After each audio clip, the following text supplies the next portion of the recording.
வணக்கம். இன்றைக்கி நம்ம பார்க்க போகிற லஞ்ச் மெனு என்னென்னு பார்த்திங்கன்னா, ஒரு அருமையான தூதுவளை ரசமும் முட்டை மசாலாவும் எப்படி செய்யலாங்கிறத பார்க்கலாம்.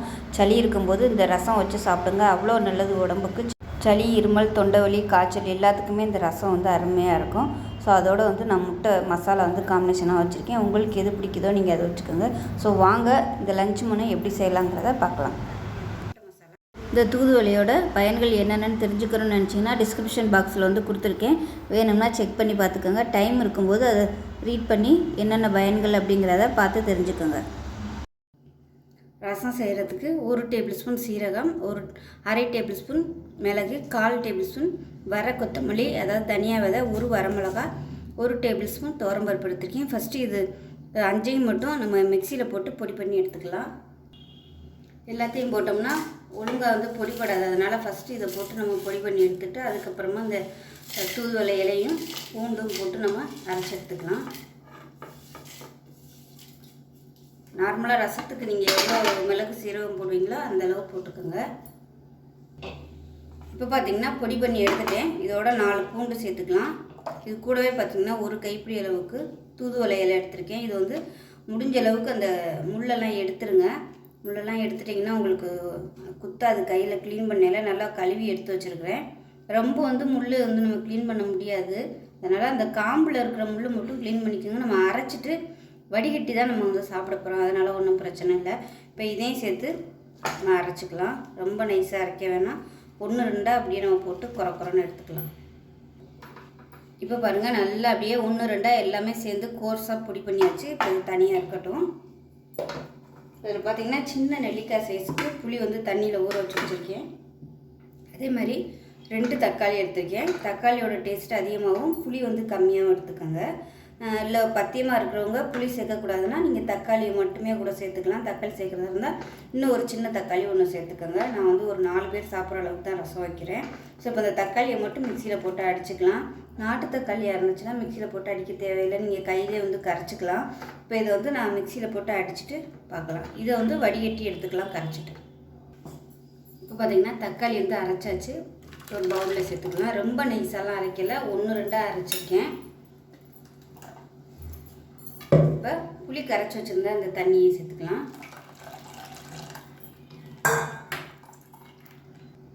இப்போ இதில் தண்ணி சேர்த்துக்கலாம். இப்போ வந்து ரசம் எவ்வளோ தேவையோ அதுக்கு தகுந்த மாதிரி இப்போ நம்ம வந்து ரெடி பண்ணியாச்சு. இப்போ வந்து தாளித்து கொட்டுறது தான் வேலை. இப்போ ஒரு பேன் எடுத்துக்கலாம். இதில் வந்து கொஞ்சமாக நெய் விட்டுக்கலாம். நெய்யில் வந்து ரசம் வச்சிங்கன்னா நார்மலாகவே நல்லாயிருக்கும். இருந்தால் சேர்த்துக்கோங்க, இல்லைன்னா ஒன்றும் பிரச்சனை இல்லை. இதோட கொஞ்சமாக எண்ணெய் விட்டுக்கலாம். இப்போ எண்ணெய் நல்லா சூடாயிடுச்சு. கடுகு உளுந்து சேர்த்துக்கலாம்.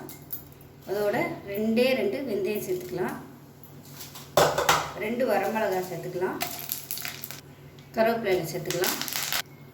இப்போ பாருங்கள், நல்ல ஒரு ஃப்ளேவர் வருது. இந்த வரமிளகாய் நல்லா வறுபட்டுருச்சு. இப்போ நம்ம அரைச்சி வச்சுருந்த மிளகு, சீரகம், தூதுவளை இது எல்லாத்தையுமே சேர்த்துக்கலாம்.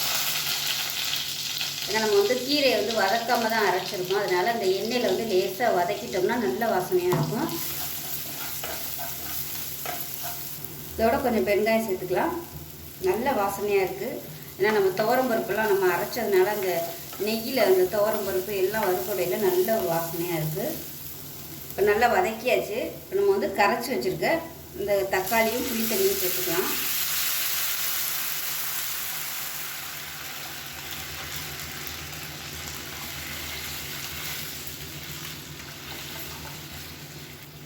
சேர்த்துட்டு நல்லா கலந்து விட்டுக்கலாம்.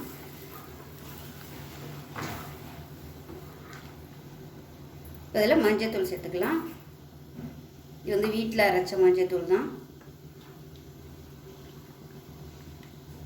ஒரு தடவை எல்லாத்தையும் கலந்து விட்டுட்டு அப்படியே விட்டணும். இதுக்கு மேலாப்பில் கொத்தமல்லி சேர்த்துக்கலாம். மூடி வச்சிடலாம். ரொம்ப கொதிக்க விடக்கூடாது. நல்லா அப்படியே நுரக்கட்டி வரும்போது அமர்த்திடலாம். இப்போ பாருங்கள், கொதிக்க ஆரம்பிச்சிருச்சு. அமர்த்திடலாம். அவ்வளோதான்.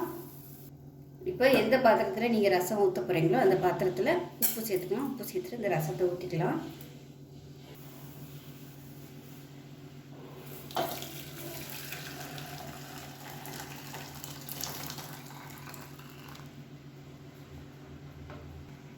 இப்போ கடைசியாக கொஞ்சமாக ஒரு 1/4 டம்ளர் தண்ணி ஊற்றி இதில் சேர்த்துக்கலாம். ரசம் வந்து ரொம்ப கடுத்து போகாமல் இருக்கும். ஹீட் வந்து பேலன்ஸ் பண்ணுறதுக்காக கொஞ்சமாக தண்ணி ஊற்றிட்டோம்னா ரொம்ப சூடாகாது. அவ்வளோதான், அருமையான தூதுவளை ரசம் ரெடி ஆயிடுச்சு. இது வந்து அப்படியே மூடி வச்சுருங்க. மூடி வச்சுட்டு எப்போ நீங்கள் சர்வ் பண்ணுறீங்களோ அந்த நேரத்தில் வடிகட்டிட்டு சேர்த்துக்கோங்க. ஏன்னா தூதுவளை வந்து கொஞ்சம் முள்ளாக இருக்கும். ஸோ ஒருவேளை நமக்கு தொண்டையில் குத்துறதுக்கு வாய்ப்பு இருக்குது. அதனால் மூடி வச்சுட்டு எப்போ சர்வ் பண்ணால் சாதத்தோடு ஊற்றி சாப்பிட்டாலும் சரி, நீங்கள் சூப் மாதிரி குடித்தாலும் சரி, வடிகட்டிட்டு குடிங்க. இப்போ அப்படியே மூடி வச்சிடலாம். நம்ம இப்போ ஒரு பேன் எடுத்துக்கலாம், சூடாகட்டும். இதுக்குள்ளே பார்த்திங்கன்னா 4 முட்டை எடுத்திருக்கேன். 4 முட்டை எடுத்துகிட்டு மஞ்சக்கரு தனியாகவும் இந்த வெள்ளைக்கரு வந்து தனியாகவும் எடுத்து வச்சுருக்கேன். இப்போ இது வந்து நல்லா சின்ன சின்ன பீஸாக கட் பண்ணி வச்சுருக்கேன். இது வந்து தனியாக இருக்கட்டும். இப்போ கடாய் சூடாகிடுச்சு, எண்ணெய் சேர்த்துக்கலாம். எண்ணெய் சூடாகிடுச்சு, கடுகு சேர்த்துக்கலாம் 1 டீஸ்பூன். அதோட கொஞ்சமாக சோம்பு சேர்த்துக்கலாம். சோம்பு ஃப்ளேவர் பிடிக்கும்னா சேர்த்துக்கோங்க, இல்லைன்னா நீங்கள் வெறும் சீரகம் கூட சேர்த்துக்கலாம். இப்போ இதில் ஒரு 4 பல் பூண்டு வந்து நச்சு வச்சுருக்கேன், அதையும் சேர்த்துக்கலாம். இப்போ இதில் மீடியம் சைஸாக ஒரு பெரிய வெங்காயம் பொடியாக கட் பண்ணதை சேர்த்துக்கலாம். இதையும் சேர்த்து நல்லா வதக்கி விட்டுக்கலாம். இதோட கருவேப்பிலையும் சேர்த்துக்கலாம். வெங்காயம் வதங்குறதுக்கு உப்பு சேர்த்துக்கலாம். வெங்காயம் நல்லா வதங்கி வந்ததுக்கப்புறமா 1 டேபிள் ஸ்பூன் குழம்புத்தூள் சேர்த்துக்கலாம். வீட்டில் எது வச்சுருக்கீங்களோ அதை சேர்த்துக்கோங்க. 1/2 டேபிள் ஸ்பூன் மிளகாத்தூள் சேர்த்துக்கலாம். 1/4 டேபிள் ஸ்பூன் கரம் மசாலா சேர்த்துக்கலாம். 1/4 டேபிள் ஸ்பூன் மஞ்சள் சேர்த்துக்கலாம். எல்லாத்தையும் லேசாக எண்ணெயில் வதக்கி விட்டுக்கலாம். இப்போ இதில் கொஞ்சமாக தண்ணி சேர்த்துக்கலாம். இப்போ இது வந்து நல்லா கொஞ்சம் கொதித்து எண்ணெய் விட்டு வரட்டும். இப்போ பார்த்திங்கன்னா மசாலா எல்லாமே நல்லா வதங்கி எண்ணெய் பிரிய ஆரம்பிக்குது. இப்போ நம்ம வந்து நறுக்கி வச்சுருந்த வெள்ளை இதை மட்டும் சேர்த்துக்கலாம். முட்டையோட வெள்ளைக்கரு இதை வச்சு பரட்டிக்கலாம். ஃபஸ்ட்டு இந்த வெள்ளைக்கரு மட்டும் சேர்த்து நல்லா ஒரு பரட்டி விட்டுக்கலாம். மஞ்சக்கரு சேர்த்தோம்னா உடஞ்சி போகும், அதனால் கடைசியாக சேர்த்துக்கலாம். இப்போ இந்த முட்டை வந்து நல்லா மசாலாவோட பரண்டு வந்துருச்சு. இதில் 1 டீஸ்பூன் போல் மிளகுத்தூள் சேர்த்துக்கலாம். சேர்த்துட்டு நம்ம எடுத்து வச்சுக்க அந்த மஞ்சக்கருவையும் சேர்த்துக்கலாம். சேர்த்துட்டு ஒரு பரட்டி விட்டுக்கலாம். உப்பு செக் பண்ணி பார்த்துட்டு பத்தலைன்னா நீங்கள் சேர்த்துக்கலாம். மஞ்சக்கருவை சேர்த்துட்டு ரொம்ப பரட்ட வேணாம், அது வந்து தூளாக போயிடும். அதனால் லேசாக ஒரு பரட்டி விட்டு அமர்த்திடலாம். அவ்வளோதான். கொத்தமல்லி இருந்தால் சேர்த்துக்கோங்க. இப்போ அருமையான முட்டை மசாலா ரெடி ஆயிடுச்சு. இப்போ பார்த்திங்கன்னா அருமையான முட்டை மசாலாவும் தூதுவளை ரசமும் ரெடி ஆயிடுச்சு. ஸோ செஞ்சு பார்த்துட்டு எப்படி இருந்துச்சுங்கிறத சொல்லுங்கள். வீடியோ பிடிச்சின்னா லைக் பண்ணுங்கள், கமெண்ட் பண்ணுங்கள், சேனலை சப்ஸ்கிரைப் பண்ணுங்கள், பக்கத்தில் உள்ள பெல் பட்டனையும் ப்ரெஸ் பண்ணிவிட்டு நன்றி.